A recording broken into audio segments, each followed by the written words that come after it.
Welcome to the world of fast, easy, efficient cleaning with the Tennant Model 8300 Sweeper Scrubber. This video will give you a quick overview of the machine and its cleaning functions. It is presented in 5 sections: pre-operational checks, how it works, operating the machine, emptying and cleaning the machine, and post-operational checks. Before you operate the Model 8300, be sure to read all warnings, labels, and placards on the machine, plus review all safety precautions listed in the manual. To get longer life and better performance out of the machine, there are a few daily checks you should perform before cleaning with it. First, check the condition of the scrubbing and sweeping brushes. Remove any string, banding, plastic wrap, or other materials. Check the skirts for tears and cuts.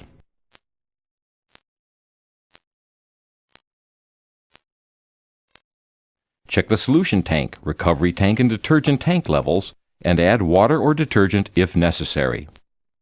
Inspect the vacuum fan screen in the recovery tank and clean if needed. Check the vacuum hose and tube for obstructions.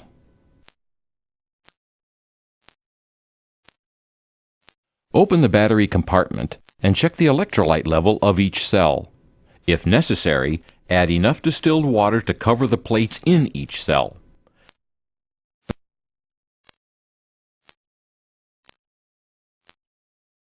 Once you have checked the machine over, you are ready to scrub and sweep. But before you do, it is helpful to understand how the machine works.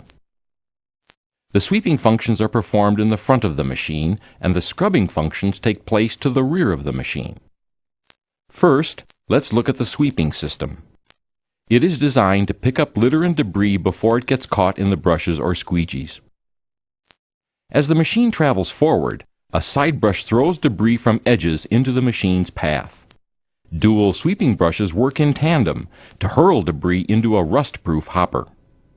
Airborne dust is drawn through a highly efficient pleated dust filter, and clean air is exhausted. The scrubbing system works like this. A pump distributes solution from the solution tank to the floor. As the machine moves forward, disc or cylindrical brushes scrub the floor. As the rear squeegee passes over the dirty solution, a powerful vacuum system picks it up and deposits it in the recovery tank.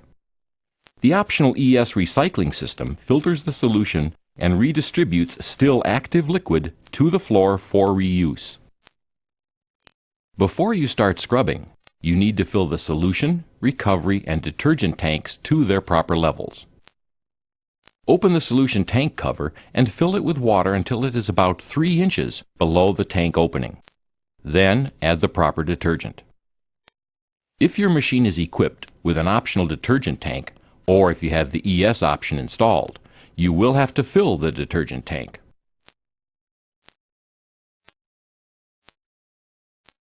An autofill system is included with the ES option. Connect a hose from the water source to the autofill connector on the machine. The Model 8300 Sweeper Scrubber was designed for fast, easy sweeping and scrubbing with a minimum amount of training and experience. But if you've never operated the machine before, spend just a few minutes familiarizing yourself with its controls and operating the machine in an open area. First, sit in the seat and adjust it to a comfortable driving position. Adjust the steering wheel so it suits you. To start the machine, make sure the parking brake is on. Then turn the key switch all the way to the right and release it. Push the scrubbing and sweeping buttons.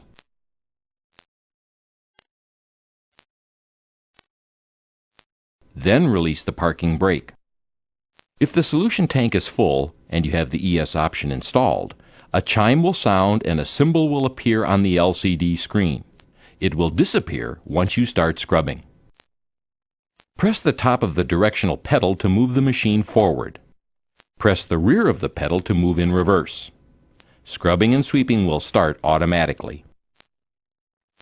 The operator's console is the heart of operating the machine, so let's take a closer look at it. On the upper right of the console is the power kill switch. It instantly shuts off all power to the system. To the left of the kill switch is the horn. Below the horn, you will find a light switch and power wand switch if you have that option installed. To the left of the steering column is the solution flow lever. Raise it to increase the flow and lower it to decrease or shut off the flow. To the right, you will find the large debris flap lever. As you approach large debris, pull the flap lever for a few seconds to allow the debris to enter the hopper. On the left side of the operator's console is the LCD control panel that controls cleaning and diagnostic functions. It contains 6 multifunction buttons and a series of graphic icons that display the current state of the sweeping and scrubbing functions. Pressing them changes the icons on the LCD screen according to the chosen function, so you can perform a variety of tasks. The 2 primary buttons at the top left and top right of the screen start the machine sweeping and scrubbing. The hour meter records and displays the number of hours the machine has been operated. In the upper center of the panel, you will find a battery discharge indicator. Charge the batteries when the vertical bars disappear. If you attempt to clean when this battery level has been reached, the sweeping and scrubbing systems will cease to function. There will be enough battery life for you to drive to a recharging station, however. You may have to reset a circuit breaker from time to time. They are located to the left of the operator. If a breaker continues to pop, service should be called. It is a snap to change and install the proper brush. On disc machines, the brushes release by pinching 2 levers together. To install new brushes, just slide them into position and lift them until they lock in place. It is also easy to change brushes if you have a cylindrical brush machine.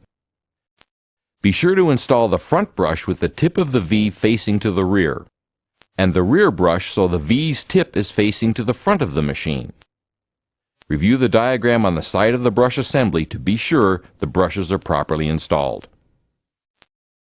The Model 8300 is equipped with a special squeegee assembly that breaks away if you accidentally hit an obstruction. It is useful to know how to reattach the assembly, so let's go over the process.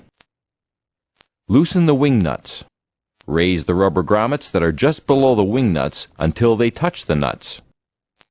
Slip the threaded shaft into the slots on the squeegee bracket, making sure that the rubber grommets are above the bracket and not below it. Next, fit the end of the squeegee assembly to the corner bracket and tighten the 2 main wing nuts snugly. Be sure they are fully tightened, or squeegee performance will suffer. To start scrubbing, adjust the solution flow lever to the desired flow rate. This dictates the amount of solution you apply to the floor. Generally, you need to lay down more solution for heavier grime and less solution for lighter needs. Next, press the scrubbing button located in the upper left corner of the control panel. When you start propelling forward, the brushes lower and turn on, the squeegees lower, the vacuum system turns on, and the solution flows to the scrub head. You can set the brushes to 3 levels, light, medium, and heavy, by holding the button down. 1, 2, or 3 arrows will appear indicating the level of down pressure you have chosen. A 4th, super scrub level is also available by pushing the button twice, quickly. It applies maximum pressure for 30 seconds. When the scrubbing button is activated, other icons appear on the screen and associated buttons become active. Rear squeegee up and down icons, an extended scrub icon if you have the option, and a detergent pump icon, also an option. Pushing the button next to each icon begins the associated function. On machines equipped with the standard Max Pro 1000, you will find an edge scrubbing button that extends the scrub head to clean close to walls and racking. The edge scrubbing icon will not appear if you have a Max Pro 1200 scrub head installed. The rear squeegee button controls the vacuum fan and the position of the rear squeegee. You can raise or lower the rear squeegee independently of the scrub head. Pressing the ES button turns the recycling system on and off if you have one installed. An optional detergent pump button controls the amount of detergent you apply to the floor. Press the button to activate detergent flow. For the most part, you will lay down solution, scrub, and pick up dirty water in a single automated pass. There may be times when you want to deep clean an especially grimy area. In that case, use a technique called double scrubbing. Here's how you do it. First, raise the side squeegees manually. Then push the squeegee button to raise the rear squeegee to the upright position. Scrub the floor without picking the solution up and leave the solution on the floor for 5 to 15 minutes.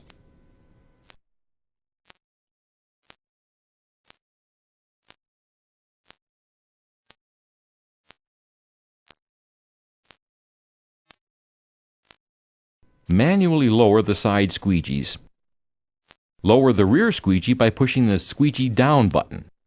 Then make a second pass to pick up the dirty solution.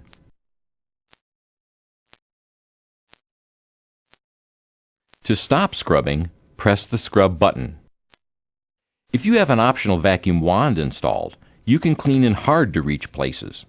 Just attach it to the vacuum hose, apply solution to the area you want to clean, scrub, flip the head over, and vacuum up the dirty solution.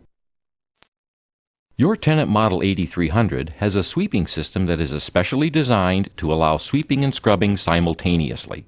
You should use it while scrubbing in most cases. To activate the sweeping system, press the sweeping button.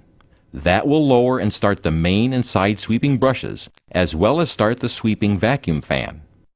Wait a few seconds for the brushes to completely lower before you start cleaning. When you press the sweeping button, new icons appear that control sweeping functions. Below the sweeping button, you will find the side brush button. While the side brush operates automatically when the main brush is working, you can turn it off if you need to. Push the button to turn it off and raise it. Push it again to lower it and turn it on. To the left of the side brush button, you will find a filter shaker button. If the machine begins to create an excessive amount of dust, push this button and the filter will shake for several seconds. In the lower right corner of the panel, you will find the vacuum fan button. Use it to turn the vacuum fan off and on. You should not use the sweeping vacuum in wet conditions. After you are finished, it is important that you clean it properly to get the best performance and life out of your machine. To dump the hopper, drive the machine near the debris dump site. Press the filter shaker button to run the dust filter cleanback system. Push and hold the hopper raise button until the hopper stops. This is the low dump position. If you want to dump off a dock or on the ground, push and hold the hopper rollout button until the hopper is fully rotated forward and the contents are emptied. Push the hopper retract button to roll the hopper back to its normal position. If you want to dump the hopper into a higher container, push and hold the hopper raise button again until the hopper is in the desired position. Drive the machine forward until the hopper is directly over the dump site. Roll the hopper forward by pushing and holding the hopper rollout button to dump the hopper.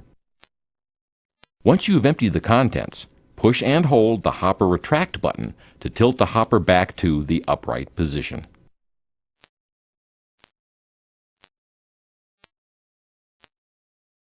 Back the machine up and push the hopper lower button to lower the hopper.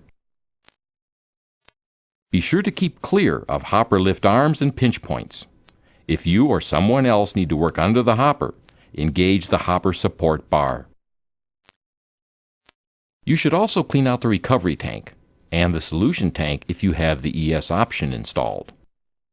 To do so, drive the machine to a clean-out station, stop and set the parking brake. Drain the recovery tank by removing the drain hose retainer ring from the tank access cap. Pull out the recovery tank hose and remove the end cap. Then drain the tank. Clean out the debris trough if you have the cylindrical brush scrubbing system installed.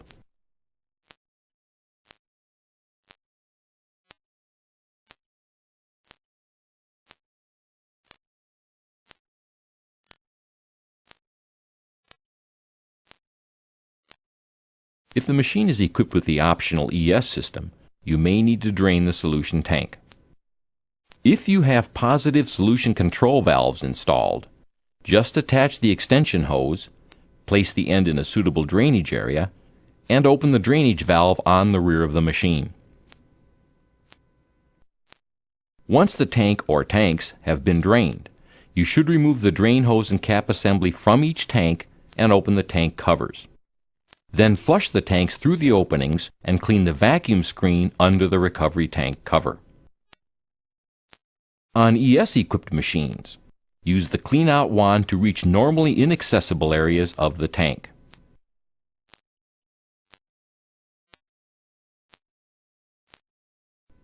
Next, reassemble the clean-out cap and hose assemblies and secure them on the tank openings.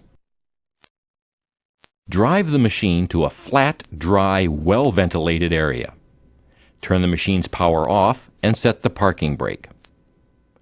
Open the cover and the rear compartment door. Unplug the battery connector and plug the charger connector into it. The Tennant charger will start automatically and turn off when the batteries are charged.